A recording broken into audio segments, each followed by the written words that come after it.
السلام علیکم دوستو، ایک بہت ہی اچھی اور سبق آموز کہانی اپنے بچوں کو ایسی سبق آموز کہانیاں سنائے تاکہ ان میں اچھے کام کرنے کی صلاحیت پیدا ہو۔ ایک دفعہ کا ذکر ہے کہ کسی ملک پر ایک بادشاہ کی حکومت تھی۔ گزرتے وقت کے ساتھ وہ بوڑھا ہوتا جا رہا تھا۔ اس کے خیال میں اب وقت آ گیا تھا کہ وہ اپنی جگہ کسی کو ولی عہد چن لے، بجائے اس کے کہ وہ اپنے بچوں یا وزیروں میں سے کسی کو ولی عہد چنتا۔ اس نے ایک انوکھا طریقہ اختیار کیا۔ اس نے ایک دن اپنی سلطنت کے تمام نوجوان کو اپنے محل میں بلایا۔ اس نے کہا، اب وقت آ گیا ہے کہ میں اپنے عہدے سے سبکدوش ہو جاؤں اور نئے بادشاہ کا انتخاب کر دوں۔ میں نے فیصلہ کیا ہے، میں آپ میں سے کسی ایک کو منتخب کروں گا۔ وہ سب نوجوان یہ سن کر حیران ہو گئے، لیکن بادشاہ نے اپنی بات جاری رکھتے ہوئے کہا، آج میں آج سب کو ایک بیج دوں گا، اور ایک بہت ہی خاص بیج۔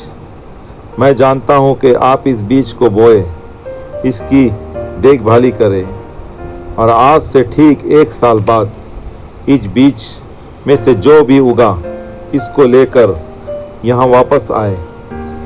جو پودے آپ یہاں لے کر آئیں گے ان کو دیکھ کر میں فیصلہ کروں گا، اور جس کو میں چنوں گا وہی اگلا بادشاہ ہوگا۔ اس دن ایک لڑکا جس کا نام احمد تھا وہاں موجود تھا۔ اس کو بھی دوسروں کی طرح ایک بیج دیا گیا۔ وہ بیج لے کر خوشی خوشی گھر پہنچا اور اپنی ماں کو سارا معاملہ بتایا۔ اس کی ماں نے ایک گملے میں وہ بیج لگانے میں احمد کی مدد کی۔ احمد نے احتیاط سے وہ بیج بویا اور اسے روز پانی دینے لگا۔ وہ روز اسے پانی ڈالتا اور دیکھتا اس میں سے کیسا پودا نکل رہا ہے۔ قریباً 3 ہفتوں کے بعد دوسرے لڑکے اپنے بیچوں اور اس سے نکلنے والے پودوں کے متعلق باتیں کرنے لگے۔ احمد روز اپنے پودوں کو دیکھتا مگر اس میں سے کبھی کچھ نہ نکلا۔ 3 ہفتے، 4 ہفتے، 5 ہفتے وقت گزرتا گیا مگر اس میں سے کچھ نہ نکلا۔ دوسرے لڑکے اپنے پودوں کے متعلق باتیں کر رہے تھے لیکن اس کے پاس کچھ نہ تھا۔ وہ جانتا تھا کہ وہ اس کام میں ناکام ہو گیا۔ 6 مہینے گزر گئے دوستو، مگر احمد کا گملہ خالی کا خالی رہا۔ وہ صرف یہ جانتا تھا کہ اس نے بیج کو خراب کر دیا۔ دوسرے تمام لڑکے بیج، درخت اور اونچے اونچے پودے تھے، مگر احمد کے پاس اپنے دوستوں کو بتانے کے لیے کچھ نہ تھا۔ وہ صرف خاموشی سے اپنے بیج کے اگنے کا انتظار کر رہا تھا۔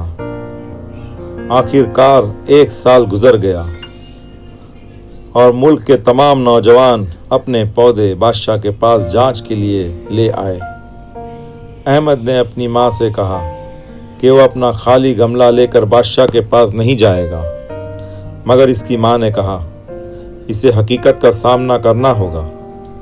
اسے حوصلہ دیا اور اسے نصیحت کی، مگر جب وہ اس حقیقت کے بارے میں سوچا کہ وہ اپنا بیج لگا نہیں پایا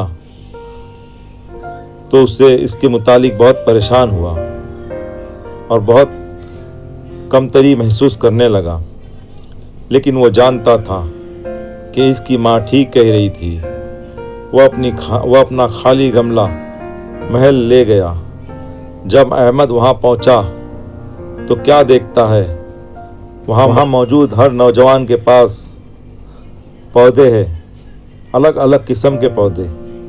وہ یہ دیکھ کر حیران رہ گیا جو انہوں نے اگا کے لائے تھے۔ وہ شکل اور حجم کے اعتبار سے بہت خوبصورت تھے۔ اس نے اپنا خالی گملہ زمین پر رکھ دیا اور اس کے ساتھ آتے ہوئے بہت سے دوسرے نوجوان اس پر ہنسنے لگے۔ کچھ نے اس سے ہمدردی کا اظہار کرتے ہوئے کہا، اچھی کوشش ہے، جب بادشاہ آیا تو اس نے کمرے کا جائزہ لیا اور آئے ہوئے نوجوان کو خوش آمدید کہا۔ احمد پیچھے چھپنے کی کوشش کر رہا تھا۔ کتنے بڑے بڑے پودے، درخت اور پھول تم نے اگائے ہیں، بادشاہ نے کہا۔ آج تم میں سے ایک کو بادشاہ منتخب کیا جائے گا۔ اچانک بادشاہ کی نظر کمرے میں پیچھے موجود اپنے خالی گملے کے ساتھ احمد پر پڑی۔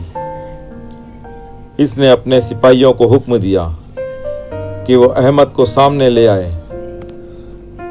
احمد خوفزدہ ہو گیا۔ وہ خوف کے عالم میں سوچنے لگا، بادشاہ جانتا ہے کہ میں پودے اگانے میں ناکام ہو گیا، اب وہ مجھے قتل کر دے گا۔ جب احمد سامنے آیا تو بادشاہ نے اس سے اس کا نام پوچھا۔ احمد نے کہا، میرا نام احمد ہے۔ اس نے جواب دیا اور سب ہنس رہے تھے اور اس کا مذاق اڑا رہے تھے۔ بادشاہ نے سب کو خاموش ہونے کا حکم دیا۔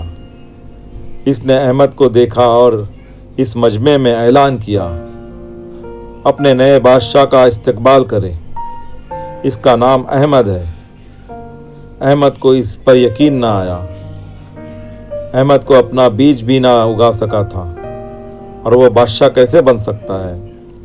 تب بادشاہ نے کہا، 1 سال پہلے آج کے دن میں نے ہر ایک کو ایک بیج دیا تھا، اس کو بوئے، پانی دینے کے لیے، اور آج کے دن اس کو واپس لانے کے لیے کہا تھا، لیکن میں نے سب کو بونے کے لیے خراب بیج دی تھی جو اگنے کی صلاحیت ہی نہیں رکھتی تھی۔ آپ سب سوائے احمد کے مختلف طریقے کے درخت، پودے اور پھول لائے۔ جب آپ لوگوں نے دیکھا کہ میرا دیا ہوا بیج اگ نہیں رہا تو آپ نے اسے دوسرے بیج سے بدل لیا۔ صرف احمد میں ہی اتنا حوصلہ اور ایمانداری موجود تھی کہ وہ ایک خالی گملہ لے آیا جس میں میرا دیا ہوا بیج تھا۔ اس لیے یہی آپ کا نیا بادشاہ ہوگا۔ حضرت محمد صلی اللہ علیہ وسلم نے فرمایا، سچائی نیکی کی طرف لے جاتی ہے اور نیکی جنت کی طرف۔ ایک آدمی سچ بولتا رہتا ہے یہاں تک کہ وہ صدیق لکھ دیا جاتا ہے۔ جھوٹ برائی کی طرف لے جاتی ہے اور برائی جہنم کی طرف لے جاتی ہے۔ ایک آدمی جھوٹ بولتا رہتا ہے یہاں تک کہ اللہ کے نزدیک جھوٹا لکھ دیا جاتا ہے۔ تو دوستو، ہر چیز کا سامنا سچائی سے کریں۔